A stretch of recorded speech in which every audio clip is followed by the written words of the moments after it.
What's up, YouTube? This is Too Raw for TV. So I want to continue. This is a video series now because it just would have took me too long to do a long video or extended video talking about this. So you may remember last week I did a video of the greatest rebounding forwards in the 1970s, at least my opinion. So today I'm doing a video of the greatest rebounding forwards of the 1980s. Okay? Now, this is just my opinion. You may come to different conclusions.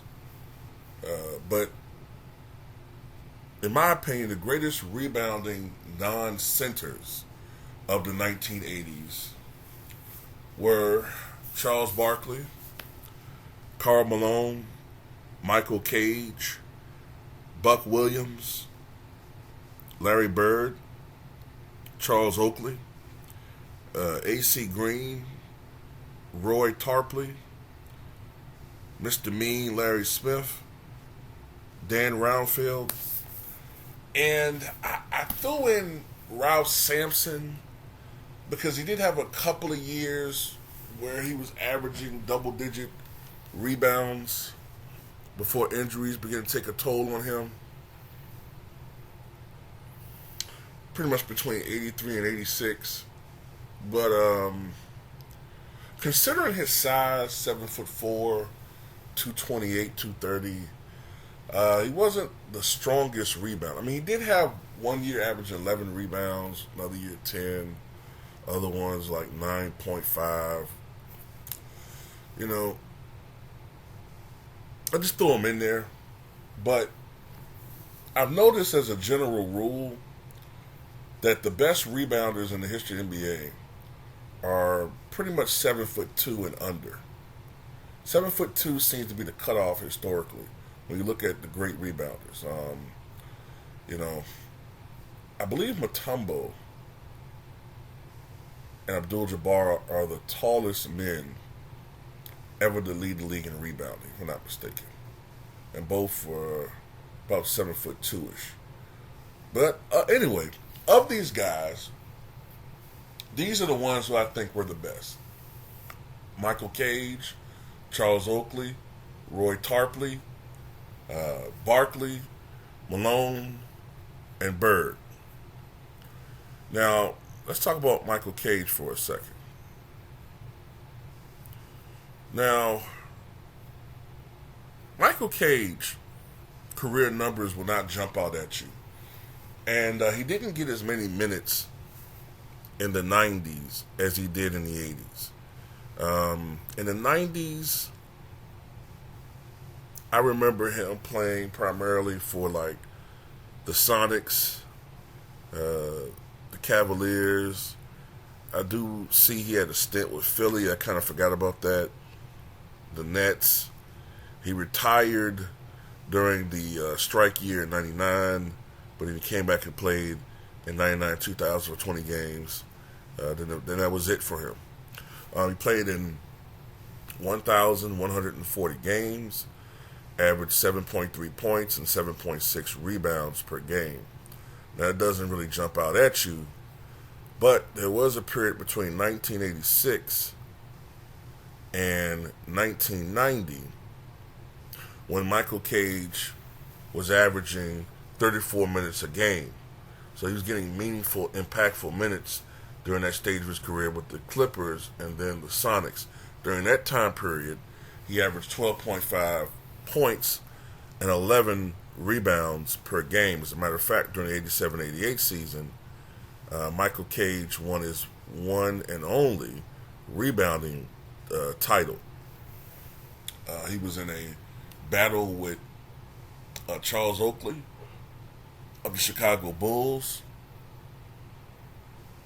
And if I remember correctly, I think on the last day of the season, Michael Cage grabbed 30 rebounds for the Clippers. I think it was 30. And Charles Oakley, trying to frantically win the award himself, grabbed 35 rebounds for the Chicago Bulls. Now, amazingly, the 35 rebounds by Charles Oakley is still not the franchise record for the Bulls. The franchise record is not held by Rodman. It's not held by Nate Thurman. It's held by Tom Burrowinkle. Tom Burrowinkle, who played for the Bulls, I think in the 60s and 70s. He had a game where he grabbed 37 rebounds. I believe that's the franchise record. So Michael Cage's rebounding prowess during that time period, to me, constitutes him being on the upper echelon, though he didn't play his total career in the 80s. You could make an argument that Mr. Mean Larry Smith should be on this list. Let me look at him. And by the way, when it comes to the greatest forwards in Warriors history, it's a damn shame that he doesn't come up. You know, he doesn't come up. And I know Draymond has 4 championships, but for his career, Larry Smith played in 883 games, 6.7 points, 9.2 rebounds. Between 1980 and 87, Larry Smith averaged 9 points and 10.8 rebounds per game. And his best year was 1980-81 as far as rebounding is concerned, when he averaged 9.6 points and some 12 rebounds per game. But anyway, Karl Malone. Now, Karl Malone, he wasn't a dominating rebounder. Like I don't remember a lot of games where Karl Malone had 18, 22, 20 rebounds. But he was very consistent. He generally, had games where he had between 9 and 12 or 13 rebounds. He generally was always in that range. Now, one thing we also know about Karl Malone, not just his consistency, but his durability. Between 1985 and 1989, let's go 89. I could include 89-90, but that goes into the 90s. Between those 4 seasons, Karl Malone missed just 3 games. And during that time period, Karl Malone averaged 23.3 points and 10.5 rebounds per game. The last 3 seasons, 86 to 89, he averaged over 10 rebounds per game. And his career high in rebounds came in 87-88 when he averaged 27.7 points and some 12 rebounds per game. So his consistency is what led me to include him on this list, Karl Malone. Now let's look at Roy Tarpley, the late Roy Tarpley, who couldn't overcome his drug addiction. Banished from the league back in the mid to late 1980s. I believe he was allowed back sometime in the 90s, but he failed a drug test again, and that was it for him. If I remember serves me correctly. But he primarily played the power forward position for the Dallas Mavericks. All right, let's see. For his career, played only 280 games, 12.6 points, 10 rebounds per contest. Yeah, I do. Yeah, that's what I remember now. He was briefly allowed back in 1994-95 when he was 30 years old for the Dallas Mavericks. Played 55 games and averaged 12.6 points and 8.2 rebounds, but he failed another drug test, and that's it. But between 1987 and 1991, Roy Tarpley averaged 15.2 points per game and 12.1 rebounds per game. Also want to put out there that he averaged 1.4 steals, 1.3 blocks, 49% shooting, 74% from the foul. I believe was a strong, very consistent and dominating forward. He was getting better every year. His last full year in the NBA, he averaged 20.4 points to go along with 11 rebounds. And, it's funny, he was never an all-star. Actually, I take that back. It was early in that year that he.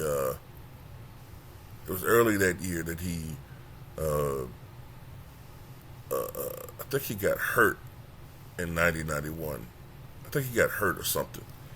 So he only played in 5 games. And then coming into the 91-92 season, I think that's when he got suspended.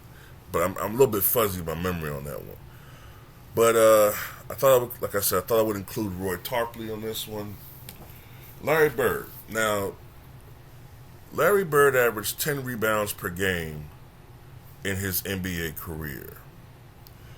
But earlier on in his career, Larry Bird would play power forward. All right? And he would often play power forward. And during that time period, Larry Bird averaged 23.6 points, 10.6 rebounds, 5.8 assists, 1.8 steals, 49.6% shooting, and 33.6% from beyond the arc. Matter of fact, let me see something. I want to see his 3-point percentage from 85 to the rest of his career. Yeah, I figured that. From 85, 86 to 91, 92, Bird averaged 25.1 points per game, 9.3 rebounds. This is when he moved to the small forward position, so his rebounding went down a little bit, but he became more of a scorer, and his assists went up as well. 9.3 rebounds, 7 assists, 1.6 steals, 49.5% shooting. So that's remarkable consistency. The first half of his career, 49.6%. The second half of his career, even with the injuries, 49.5%. Wow. From 86 to 92, 91.1% free throw shooter. That's crazy. And 39.4% from beyond the arc. Now you got to recall, this is the 80s and 90s when the spacing wasn't the same, right? So for him to shoot 39.4% from 3 in an era where the average 3-point percentage was like 30, 31, 32% is remarkable. It'll be the equivalency of someone shooting better than Steph Curry now, like 47%, 46% from 3. But I just want to put it out there about his scoring and shooting being more improved as he got older. But in the playoffs, he had some very dominating rebounding series and playoff runs. For his playoff career, he averaged 23.8 points, 10.3 rebounds, 6.5 assists, 1.8 steals, played 42 minutes a game, 47% shooting from the floor, only 32% from three-point range, but 89% from the foul line. But from 1979 to 1984, he played the power forward position primarily, and during those years he averaged 22.9 points, 12.2 rebounds per game, 5.8 assists, 2.1 steals, 1.1 block, 47.7% shooting from the floor, 32% from three-point range, 87.2% from the charity stripe. So I wonder what he shot from the line in the second half of his career. What is that? In the playoffs. 90.1%. Yeah, Bird was the best shooter in the NBA. That's crazy. But he was inconsistent from three-point range in the playoffs. A little bit inconsistent. But the best rebounder to me of that era was none other than Charles Barkley. All right, Charles Barkley was the best rebounder of that era for as far as non-centers is concerned. 1986-87, which was statistically the tallest year in the history of the NBA. Charles Barkley became the shortest man ever to lead the NBA in rebounding. Listed as 6'6", but he was really around 6'5" and maybe a half, or 6'4". There's different listings. Sometimes he's listed as 6'5" and a half. He might have been that earlier in his career. Later on, I think he was measured at 6'4" and 5/8, 6'4" and 3/4. You hear different numbers when it comes to Charles Barkley. He looks to me to be about a guy that's a little bit under 6'5". But 1986-87, he averaged a career high 14.6 rebounds per game. Interestingly enough, 10 years later, he had his second best rebounding season, 13.5 rebounds per game. His first year with the Houston Rockets. In his first game that season, which was, coincidentally against his old team, the Phoenix Suns, Barkley had a career high 33 rebounds. As a matter of fact, I believe he out-rebounded his old team 33-30 in that game.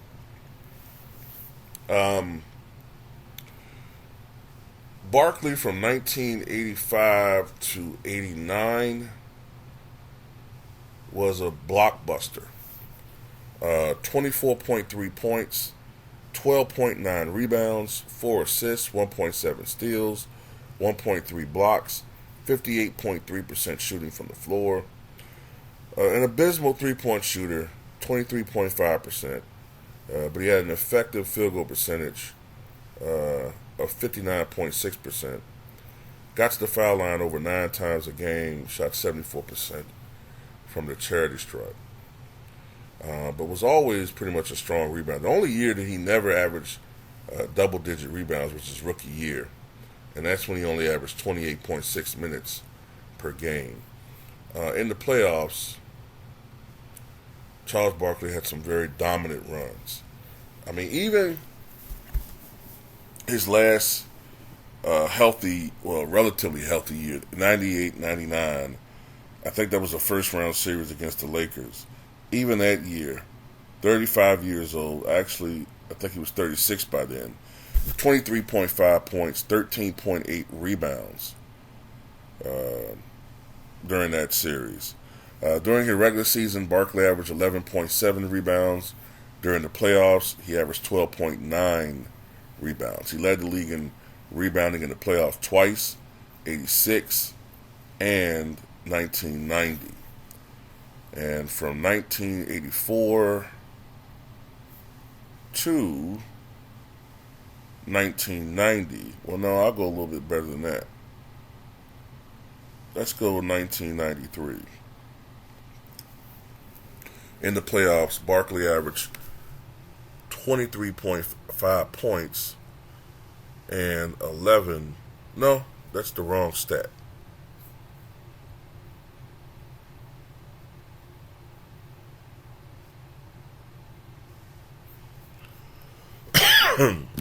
'84 to '93, Barkley averaged 23.8 points, 13.3 rebounds per game. So Charles Barkley, a phenomenal rebounder in my opinion, and I think he's the best. And Charles Oakley was a great rebounder too for the Chicago Bulls.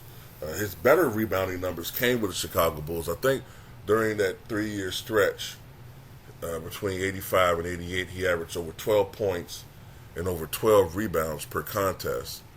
And like I said before, in 87, 88, he had that his best rebounding year, and he narrowly lost the rebounding title to Michael Cage. So those are my best, to me, the best rebounders of the 1980s, along with the other players that I named. But tell me what you guys think.